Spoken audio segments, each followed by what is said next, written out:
So thank you everyone to come to this session. I'm very honored to chair this session about preventing violence against emergency services. We have here experts of the fields, and I would like really to insist on the importance of this topic, as we have all these emergency workers who dedicate their life to save our life, and who are actually threatened more and more on the field. So it's a very important topic to understand why and to understand how we can mitigate this risk for these essential workers. So I would like to invite for the first talk Mr. Chaim Rafalowski. I hope I pronounce you correctly your name, for a very, very important topic, meaning, is the scene safe? Before you intervene, it's a very important topic, especially when you think about Israel, where you come from. So please tell us more about that. Thank you very much.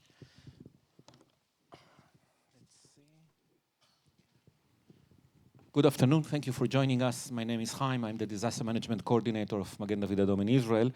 And I'm here on behalf of a European-funded project, No Fear, to tell you some of the results of the research that we've been doing as part of the project.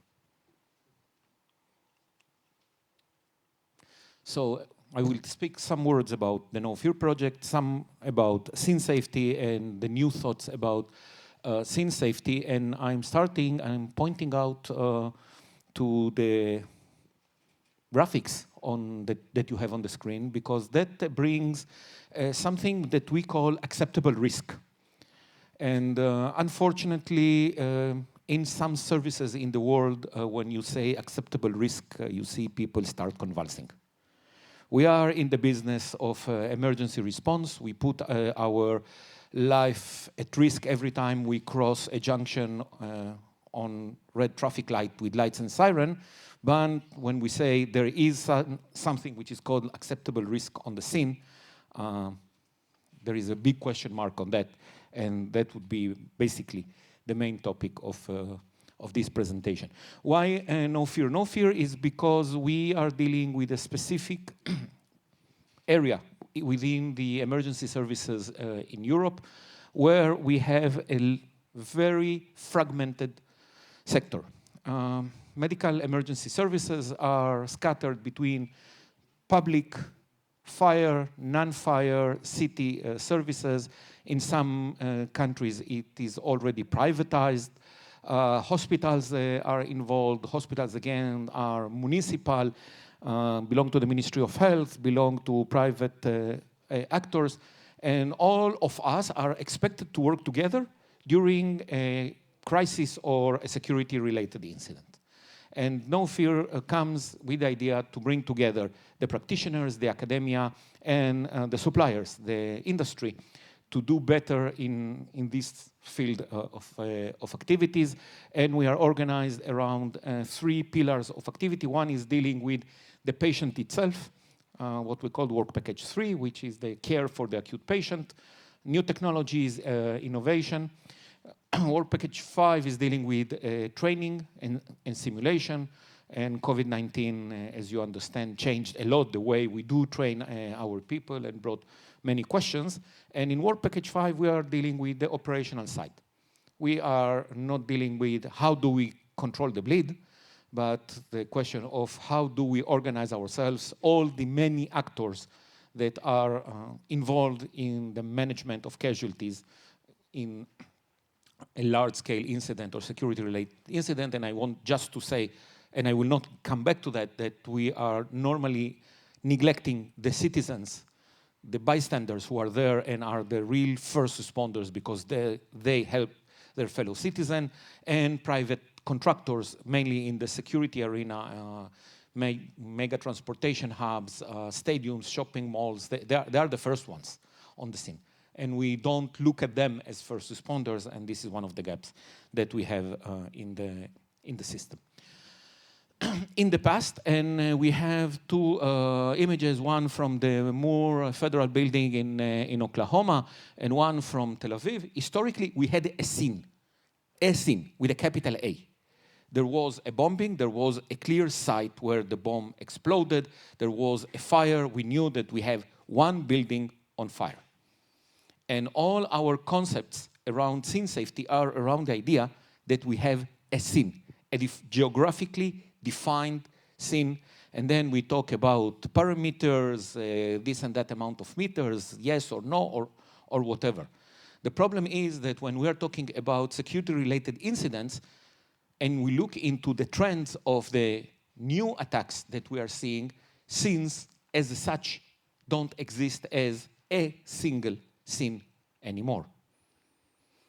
And I'm taking one example, and this is the trajectory of the run over in Las Ramblas in Barcelona. Almost 4 kilometers of a scene. If we look into the run over in Nice, we had 4 kilometers of a truck going on. In Berlin, in the Christmas market, almost a kilometer. If you look into the recent shooting in Tel Aviv, it took us more than a day to get the perpetrator, and we had 7 different sites where the same shooter was injuring and killing people. So the idea that we have one single location, that we can say this is the scene, this is the epicenter, this is the ground zero, doesn't exist anymore. What that implies? It implies that, to be honest, no one can tell us that the scene is safe. I gave the example of the last shooting in Tel Aviv. You have an active shooter who ran away. You don't know where the shooter is. The same happened in Barcelona. I'm not talking about the fact that if you look into the calls that are coming into your PSAP, everyone is seeing the shooter at the same time, 3, 4 different sites in the same city. And there is no police force in the world that can secure a scene like Las Ramblas, that can secure a scene like Nice, and look just into the amount of crowd that we have on the scene. And we all understand that the second terrorist, the third terrorist, or many more, can be hiding as an innocent civilian on the scene. So this is the challenge, and this is the challenge that we have to admit. And I will start with the last sentence because, and unfortunately, this comes from training. In training, you know that you will be evaluated for scene safety evaluation.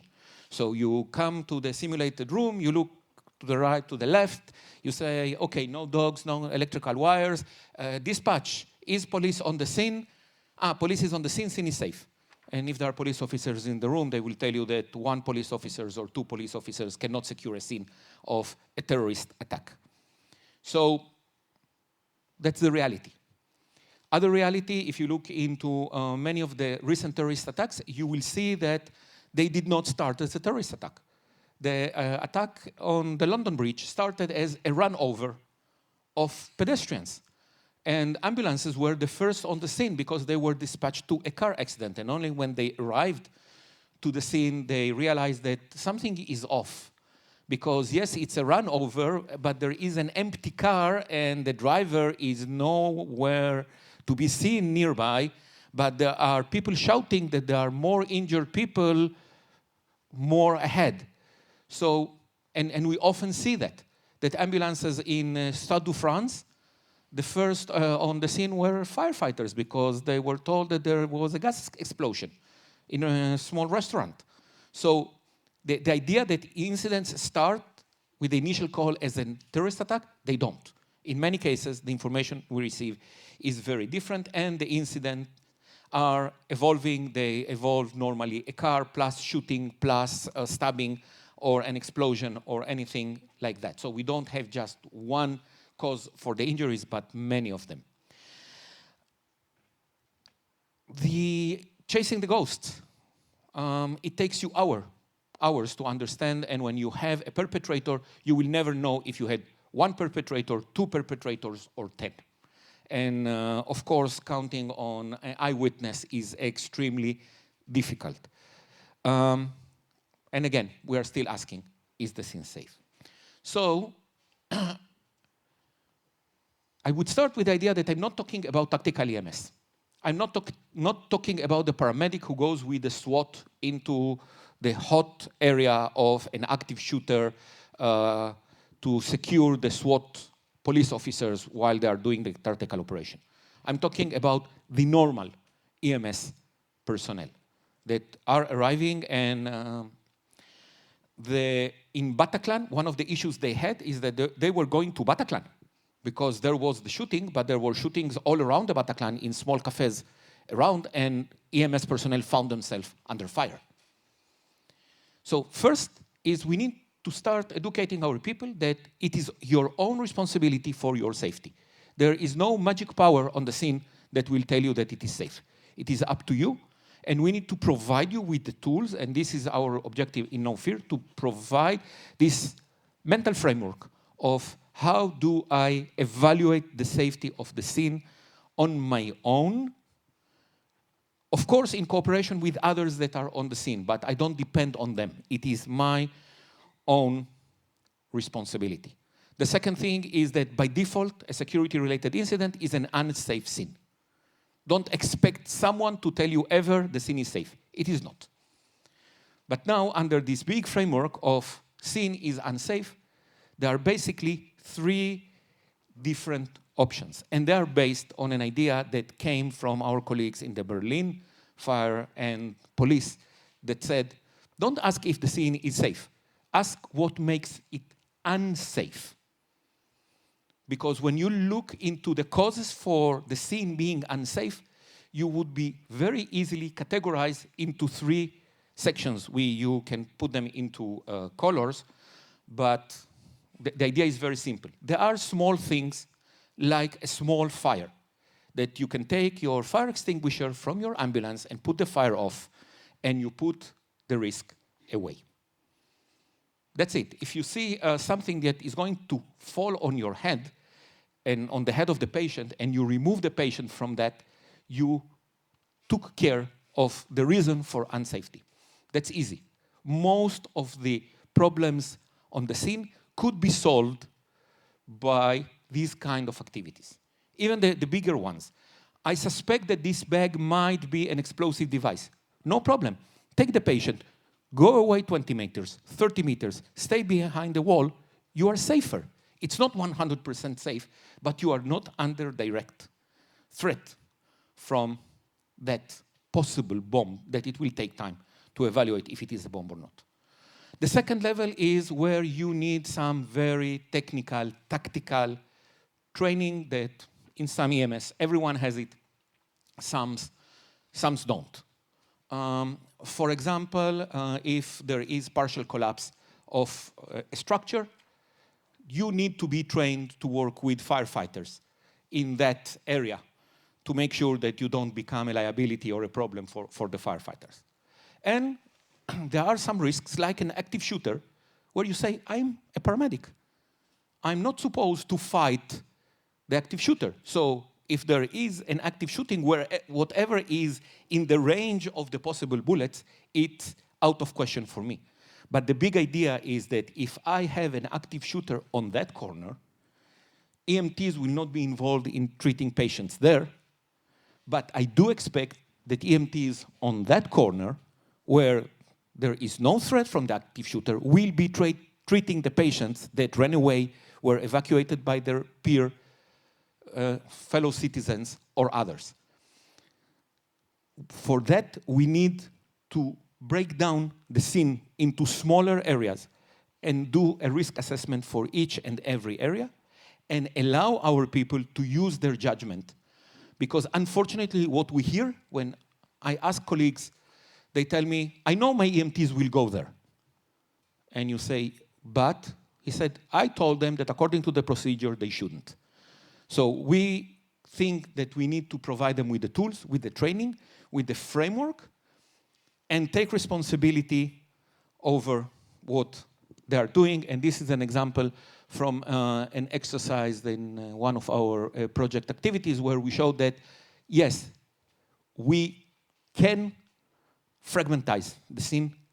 It's possible. I personally believe that this is what our EMTs and paramedics expect from us. And we need to start training them in the way that the terrorists are already doing their attacks. And I don't want to think what would be the next stage for them. Thank you very much. Thank you very much. Thank you very much for this very practical introduction on the risk assessment and how to protect yourself. It's super important. We sadly only have 15 seconds left, so I don't think we have time for a question now, but I propose to introduce the next speaker, and maybe if we have time at the end, we will ask for you for more questions. Mr. Spencer Smolders. Please, I love your topic because I've worked with the Paris Fire Brigade, and here it's the Brussels Fire Brigade case, and aggression is really, really a problem for all the officers. So please tell us more about this project and how you protect yourself against aggression. Thank you. So, thank you for your kind introduction, Amelia. Thank you to EENA for having the opportunity to speak here. So let's see what we are doing in Brussels against violence towards our firefighters. For me, it's still a mind-blowing topic, as we are not used to it. When you're becoming a firefighter, you're not thinking about aggression towards yourself, because we're always there to help people. So nevertheless, we cannot deny the reality, and therefore we need to come up with an action plan. But let's start with a quick overview of what is the fire department in Brussels about today. We dispose about, we have 1,120 firefighters. In our PSAP, we have 48 112 call takers. Important notice is that in our PSAP, we have a combination with the call takers and the dispatchers who are operational firefighters. So we combine the dispatching of our fire trucks and the ambulances with the call taking. And to support us, we have about 230 administrative employees. And together we try to protect the Brussels capital region. At the moment, there are about 1.2 million inhabitants in the Brussels capital region. And last year, our PSAP treated about 335,000 to 112 calls, which resulted in about 5,000 red interventions, as we call them, and about 111,000 medical interventions. So as I said, we had to come up with an action plan. A few years ago, we started building one on 5 pillars, namely feedback, prevention, preparation, crisis management, and resilience. First of all, about the feedback, we try to categorize the type of violence we are facing, because last year 3/4 of our people have been confronted with verbal aggression, and about half of them with physical aggression. Since 2014, we started measuring these kinds of incidents, and unfortunately, the numbers are going up. We had a slight dip during the pandemic, but we're afraid it will go up again as we are getting back to normal. And last year, we noted 58 official complaints from our firefighters. We also took a look at the localization. Brussels is built on 19 municipalities, but over 50% of our problems are coming from only 2 of them. So that's also an important notice. What can we do about preventing these kind of incidents? Well, on the one hand, we have to look at the public, and on the other hand, at our firefighters. Sensibilization of the public. At the moment, we are training 5 youngsters in our prevention department, and one of their main tasks for them in the future will be sensibilization of the youngsters, so they will be present at sports events, youth centers, and so on.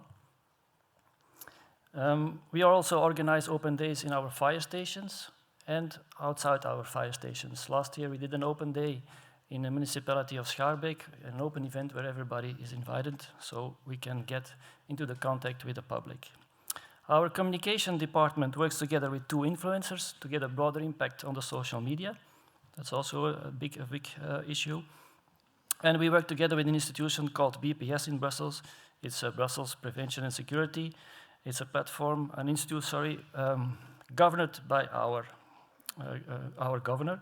And they allow us to get in touch with the different stakeholders regarding this topic. On the other hand, we have our firefighters.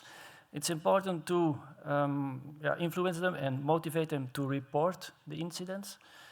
It allows us to get a good look at the inside of the problem and take preventive measures. It allows us to give good feedback to our authority. But most and for all, it's important for them to have an administration follow-up of the problem, and if necessary, psychological backing. Our third pillar is the preparation. Well, it's important to have your government engaged in these situations, and more, luckily, we have a Brussels government who is well aware of the problem, as we are the European capital, and we have more than 800 manifestations a year. So in 2020, our Secretary of State, who is responsible for the fire department in Brussels, came up with a plan, a 9-steps plan, and it's basically, it is about debating and meetings organization on different levels, starting from the top, the president of Brussels with its ministers and so on. And getting, for example, the heads of the fire department, police department, the medical department together, so that everybody is well aware of the problem and has a plan to attack this kind of incidents. The legal measures are very important. At the moment, we have a procedure in Belgium called quick justice. As the word says it allows the judges to respond quickly and effectively towards these kind of incidents. When, for example, there's an aggression against a policeman, this procedure can be put into use, but it's also there for firefighters.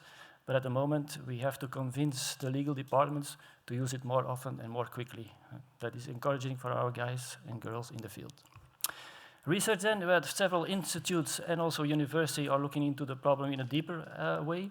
So that allows us also to get feedback from their side. And then very important for us is the training of our people, of course. We have to, when we attract our people from the beginning, they have to be aware of these kind of problems. When we are onboarding them, and the people who are working with us have to be convinced of our strategy, have to be convinced of our procedures. And unfortunately, when they are facing these kind of problems, we have to retain them with us. So what are we doing at the moment for that? We have a non-violent communication training going on. We have also a national survey going on mutual respect, where aggression is one of the topics. And we have a group of instructors who are looking and expanding our training on this topic. For example, a course of self-defense. Then into communication, we are trying to optimize our communication in the field amongst ourselves, but also with our different partners, like the police and the medical department. We also invest in protective equipment. We have fire trucks and ambulances who are especially reserved for these kind of riots, urban disorders, and so on. And we also have a casualty extraction team. It's a team equipped with bulletproof clothing and helmets, and they work together with the special forces of the police department for terrorist attacks, but it can also be for urban disorders.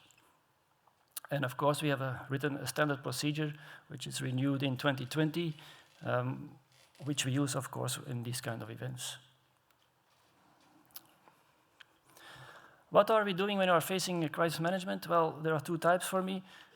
Suddenly, it can come out of the blue, so we have to act on a very quick manner based on our standard procedure. But there are also well-known events in advance. For example, New Year's Eve is one of the roughest nights of the year, as in many other big cities, where we can work together with the police in a proactive way.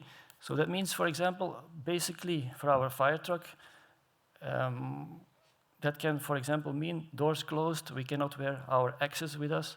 We have one team member who is especially dedicated to the safety, so his only job is to look after the safety of the team and the truck. And it goes up to the chain of command where everybody has a role predefined in our emergency plans.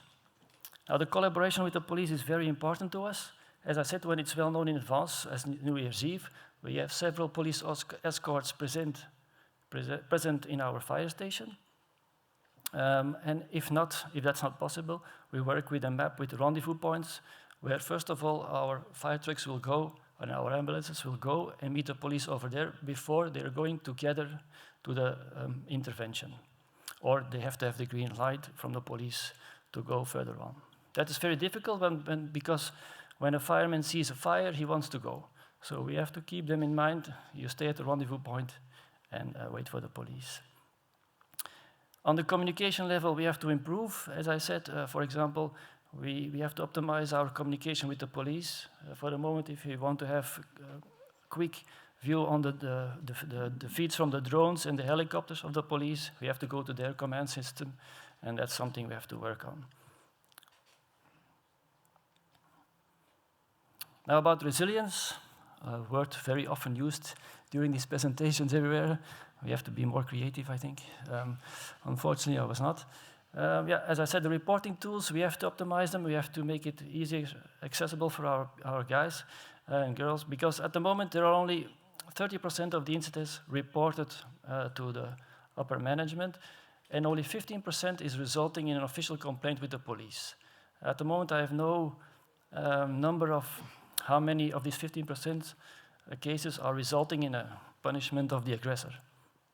But it's important that it will go on, and we have to encourage the reporting. So they have two possibilities. We have a document on the intranet with us where they can easily access and fill in the document, and they also have a possibility to mention it in the intervention report. Nevertheless, we have to take care of our people, and we have a fire stress team. What is a fire stress team? In Brussels, it means it is built on people from our own colleagues, but is also combined with colleagues, external colleagues like psychologists and so on. And they can provide, after big incidents, they can provide an individual or a group support. Also, we have a group of trusted people, as we call them, amongst our colleagues, where you can reach out for individual support and care in a confidential way. So that was it for me. Thank you very much for your attention. If you have any questions, I would be happy to try to answer them. Thank you very much. Impressive presentation, thank you. Do you have any question in the audience? I don't see the end of the room. I see a hand there, and the second one here.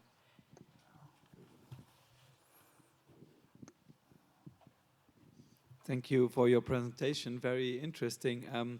Just a small question about protective equipment. You told that your vehicles or stuff are for certain incidents or certain times donated special equipment.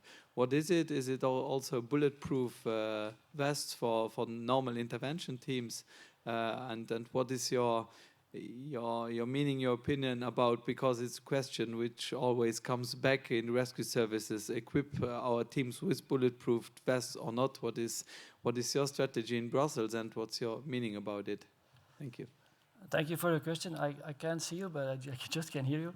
Well, first of all, for the casualty extraction team, it was set up after the attacks in 2016, of course, so that was the main reason to start constructing on this team. So that's really a specialized team. There are not so many members of my colleagues who are making part of that. So they have really the bulletproof vest and the bulletproof helmet, and they work especially with the special forces of the police. So, and if you look at our fire trucks and ambulances, which we reserve always on the site for riots, etc., well, these are more older vehicles, and which can be protected with a grill to protect the windows, for example.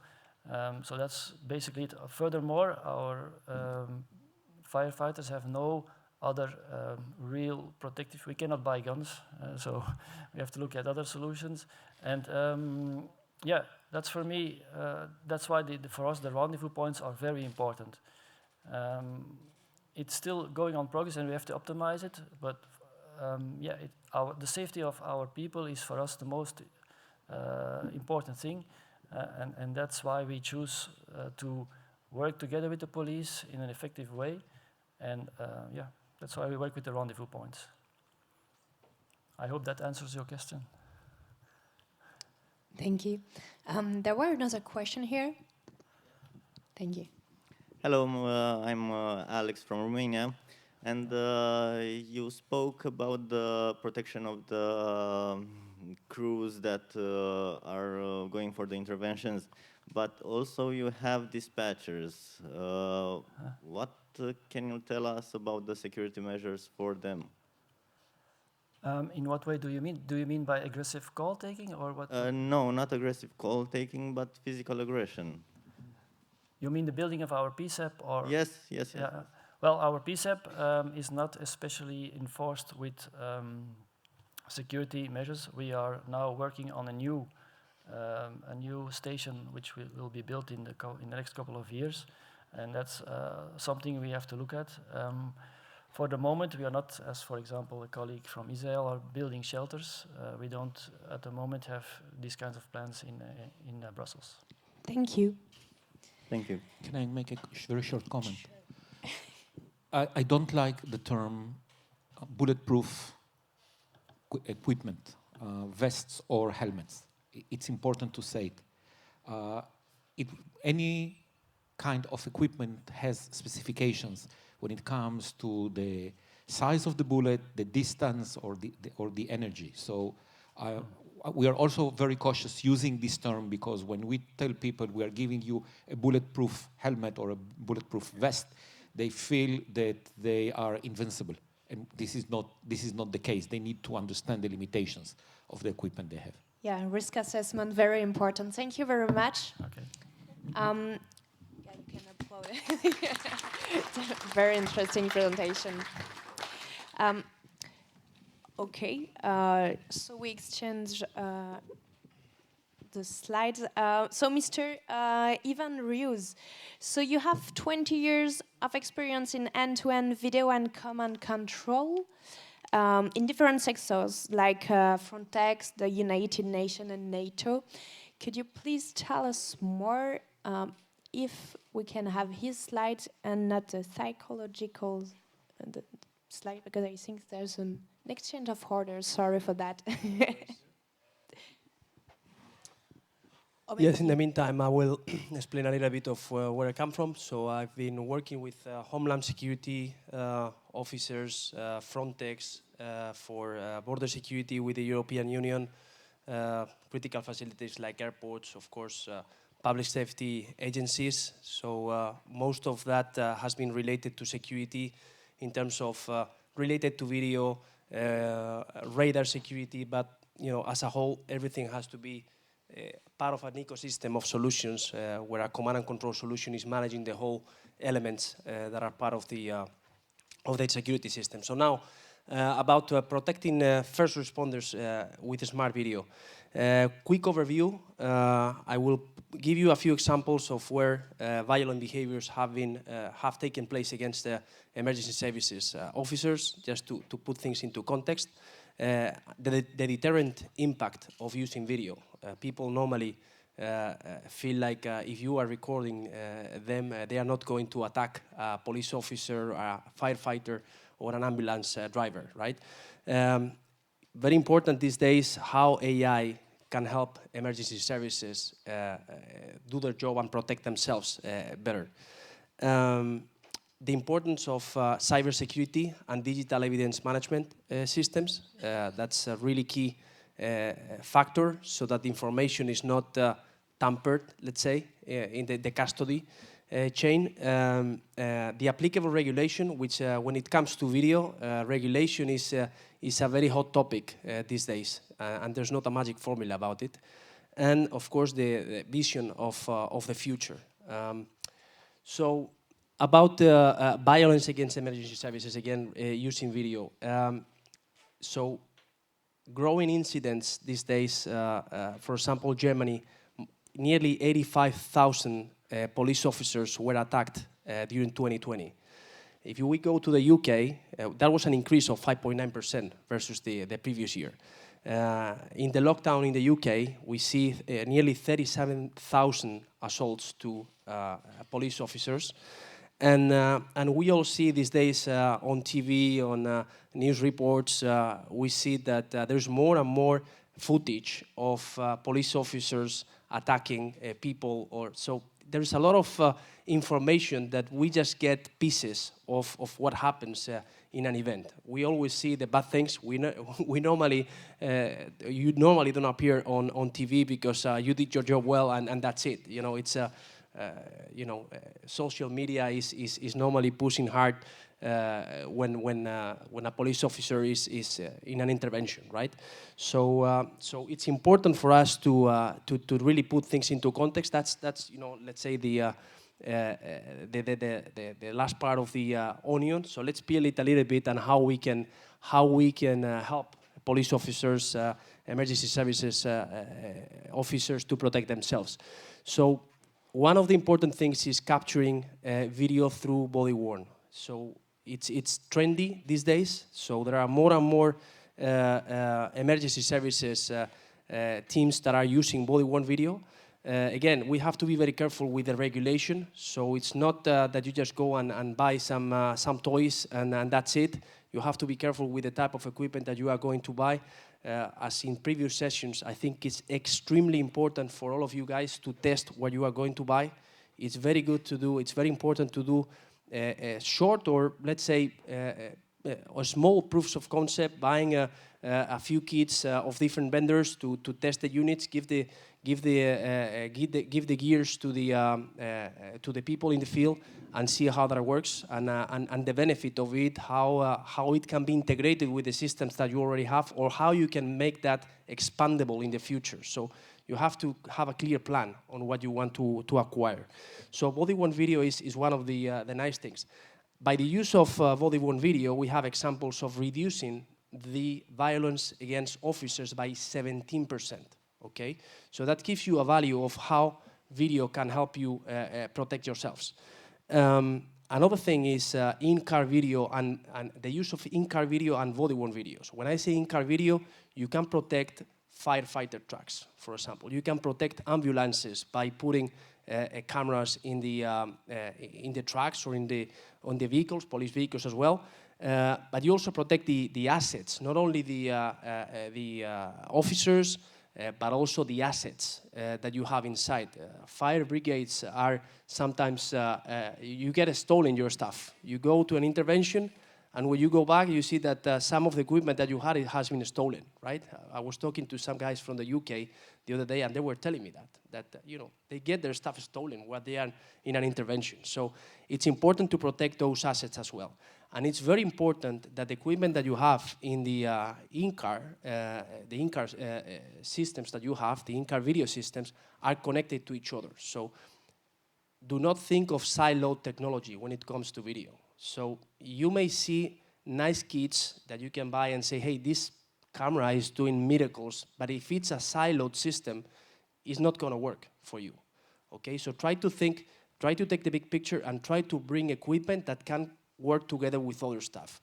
For example, in-car system for driver's assistant, a body-worn video coordinated with that, those things coordinated with CCTV, those things coordinated with your LTE device, that would be, let's say, the future vision of the video. Another solution which is really important is the CCTV that you have in your cities. So just a quick quiz. How many cameras do you think that a city like Madrid, for example, it's 4 million people, how many cameras would you guess that you have for, let's say, policing or city surveillance? Quick guess. 4,000?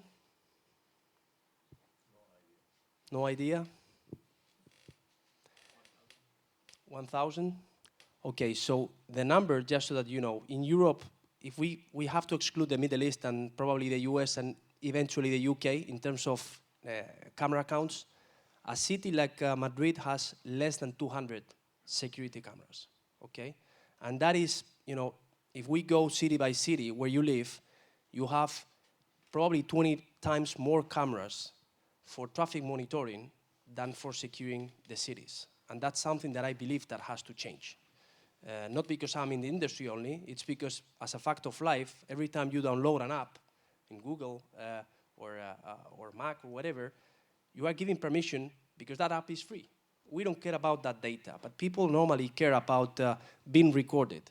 I know the police is not going to record people just to track people just because, you know, of whatever reason to invade their privacy. I think there is a compromise of securing the cities, securing the citizens, securing the police officers, fire brigades, ambulances, everybody, and CCTV must be part of that. So I think we have an education job to do, you know, with the population. So installation of a CCTV system in a city, just by installing a small system in a small city like Las Rozas in Spain, reduced the crime in that city by 42% the first year. So that is the deterrent use of video. So going to the technologies where we are, let's say, improving the safety. As I said, we have the body-worn video. We have the integration between the body-worn video and LMR radios and LTE. Sometimes you can start the recording of a body-worn camera just by pressing your radio, your tactical radio, LTE or land mobile radio. So another thing, really important thing to prevent the issues that I mentioned before about social media. Once you press the button of a body-worn camera to start recording, the other cameras from the rest of the team around the incident will start recording. So there will not be footage from one side. There might be footage from many sides. So we will see the incident from many different ways and from many different angles. So that will prevent eventually the bad use of recordings or just crop videos that you only show on social media. Not the whole story, but just a part of it. And of course, using more CCTV cameras in the cities, I think it's something that is relevant to protect not only the citizens, but also the emergency services. Cybersecurity. It's again a trendy topic. Things that we have to take into account is that all the assets that you have must be cyber secure as much as possible. So take into account things like encryption, 140.2 FIPS. That's one of the important things. Try to use systems that can be are anti-tamper. So whenever a device is tampered, we should know. I have seen places where the end users were asking us if the cameras, if they could retrieve the footage just to manipulate it or cut parts of the video and delete other parts of the video. And our solutions, I come from Motorola Solutions, and our solutions don't allow that. So, we were not selected in some projects because we were not allowing to cut the videos. So I believe that it's quite important that the custody of data is there, that the video cannot be tampered, and we provide the right evidence at the right time. Applicable regulation. There is not a magic formula for the regulation. If we are in France today, France is one of the early adopters of body-worn video. The MOI has already 30,000 cameras. I think it's the country with a larger body-worn camera system deployed already. Right now, 30,000. I think they are growing that system. But there's not a magic formula. There are, in the case, for example, of France, and not even just by region. It's also by body in the emergency services. So the MOI was approved since 3-4 years ago. Firefighters are approved to use body-worn video since November last year. And in terms of regions, for example, in Spain, the MOI, National Police or Gendarmerie, applicable to the Gendarmerie here, cannot use body-worn video, but the regional polices from Catalonia or Basque Country, they can use it. So I think it's a hot topic again. It's something that is improving and changing constantly. But before you decide to go and buy equipment, body-worn video or CCTV equipment, make sure that the regulation applicable in your geographies allows you to buy the equipment. About CCTV, it's the same thing. And about face recognition, that's also a hot topic because of the GDPR. So if you really don't need face recognition, try to avoid it, because at the end of the day, it's going to be difficult for you to get approvals for that. There are technologies today that allow you to find a face in your footage, click a button and find that person, and that would be some kind of the so-called appearance search, which will not violate the GDPR and will not require any sort of, let's say, license or approval to get it. But at the end of the day, the power of it is almost as high as a face recognition system. Well, future vision. It's extremely important that everything you buy in terms of video is something that can be put into an ecosystem of solutions. So siloed equipment is not going to work for you, because tomorrow there will be another nice kit that will do nice things. So try to think the big picture. try to join a journey with companies that will give you a vision not only for the short term but for the long term. Try to use industry standards. It's really important to go always with industry standards. And yeah, again, the message is end-to-end is the key, trying to combine different technologies into one single common operational picture. That's my advice there. And that's it. Thank you very Thank much. you. Thank you. We have the time for one question. Is there a question in the audience? I don't see the room. Okay. So I have a question for you in 20 seconds. That's a challenge in itself, right? Thank you. What were the main arguments against this portable device that the authorities can tell you? You mean... What is the main opposition to this kind of devices? Well, when we see the advantages. First thing, installing cameras is not popular. At least in Europe, is not popular at all. So wearables are the same thing. So political. It's not political. I think it's social. I think no one wants to see that they are being recorded. But at the same time, we have to admit that it's deterrent, so that crime doesn't happen. And it's protecting the the citizens and the frontline officers. So, like I said before, it's really important that we are all okay to accept cookies. We are all okay about downloading free apps, but we are not so okay when it comes to being monitored by video. Thank you for the answer. Thank you very much.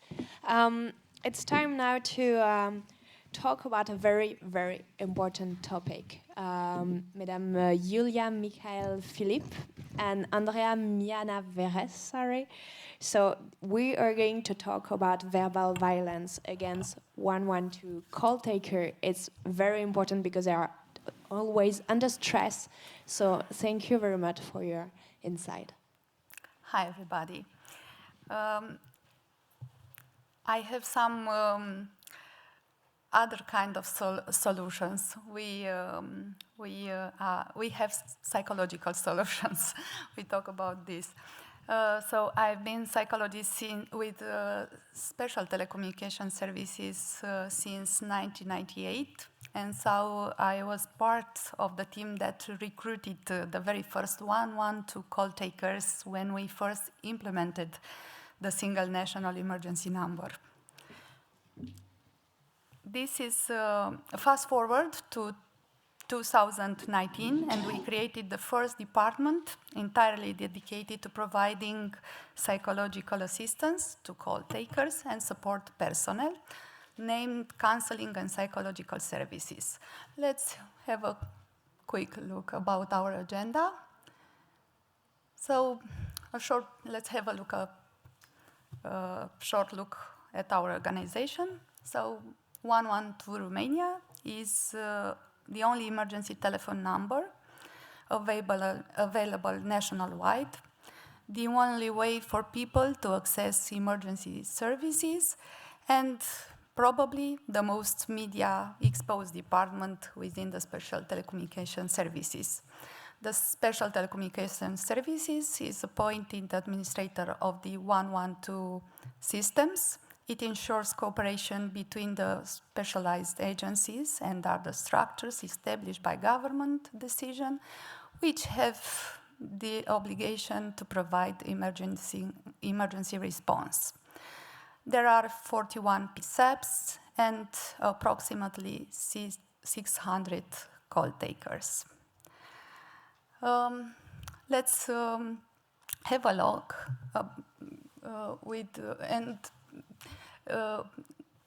here we see our workplace realities.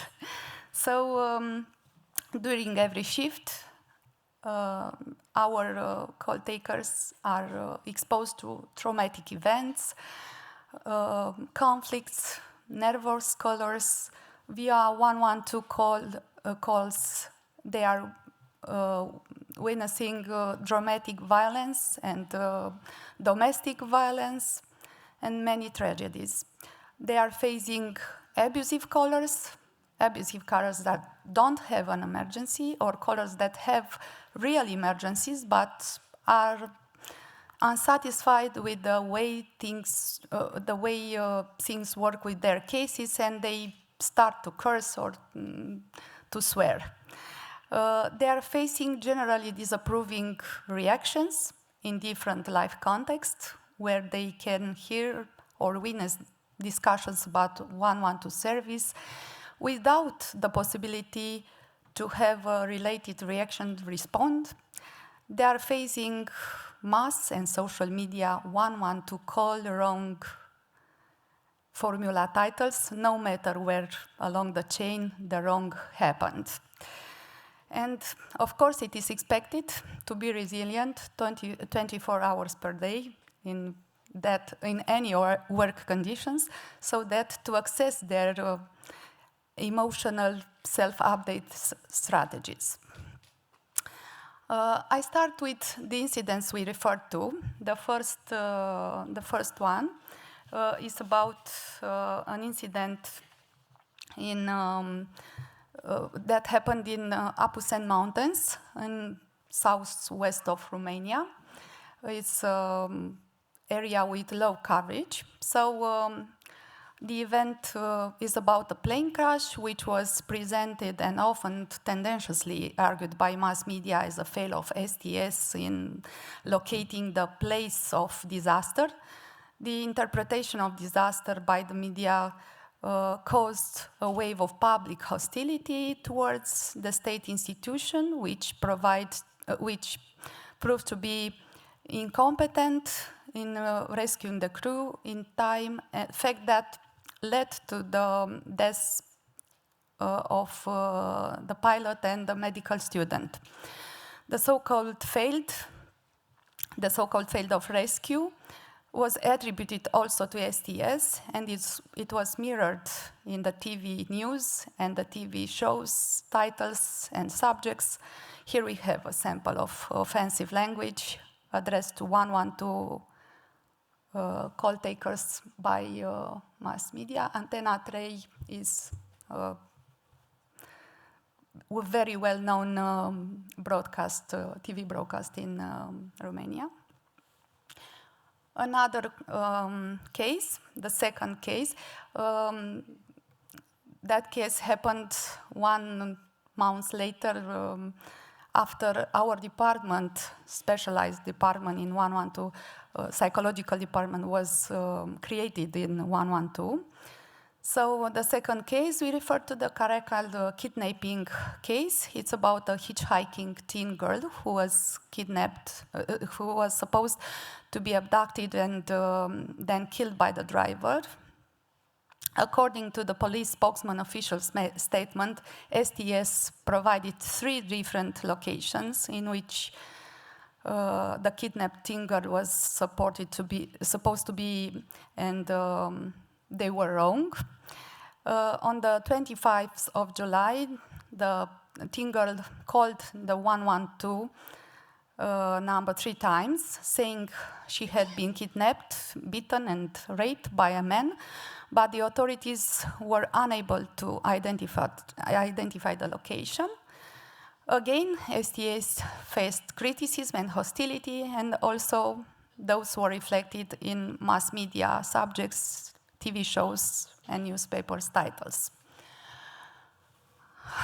The manner in which mass media presents the tragic events attracts public hostility, interest, in order to obtain from them emotional response to support the messages and scenarios created by journalists and or press trusts. Scenarios are often devoid of objectivity, impartial, with mostly negative content addressed to the system, to certain people in the system, and to the solutions expressed by them. Amplifying the emotional context in the media and social media generates a real psychosis among the public, a real obsessive generalized mood. After the public debate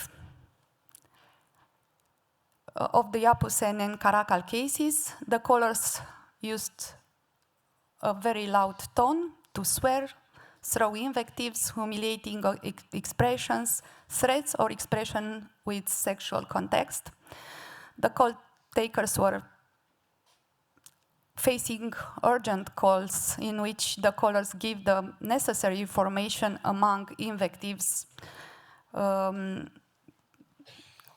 showing a low tolerance to the call takers' requests to provide the minimum of data necessary to complete the case file, and exaggerating the urgency of the desire to highlight incompetence of the call takers.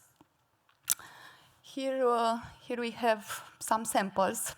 I won't read them, but if you want to have a short look, those were some of the samples our call takers facing in that time. Okay.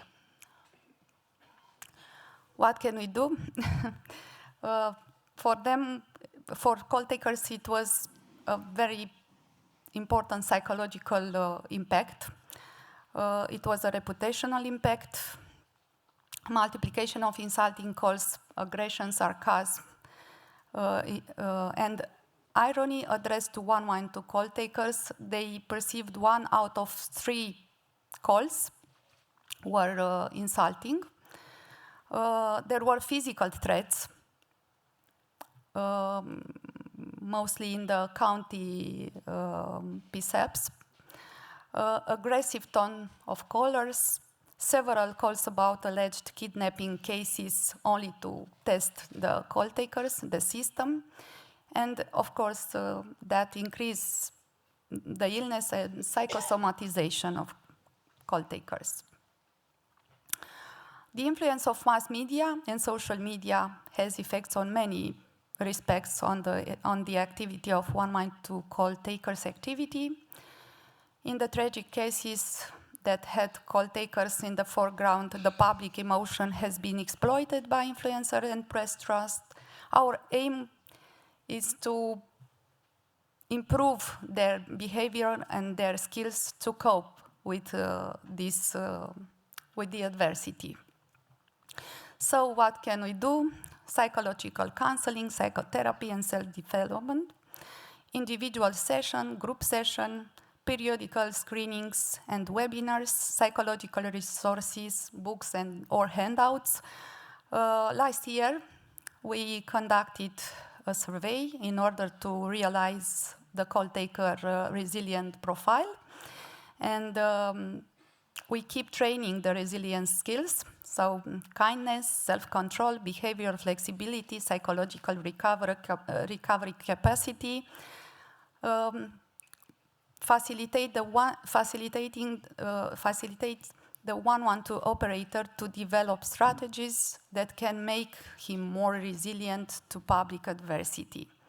So these skills help call takers gain and maintain the courage and motivation to reduce stress, turn stressful circumstances into opportunities, and of course, they will be able to offer and receive help from others as proof of personal growth.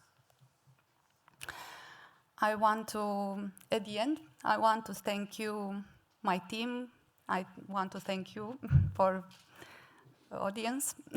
And I want to thank you, our call takers, to thank our call takers, which are very dedicated to their work.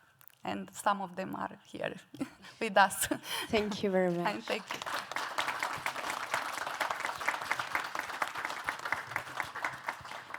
So we're a little bit late, but if there's one short question, please don't hesitate, otherwise we close the session.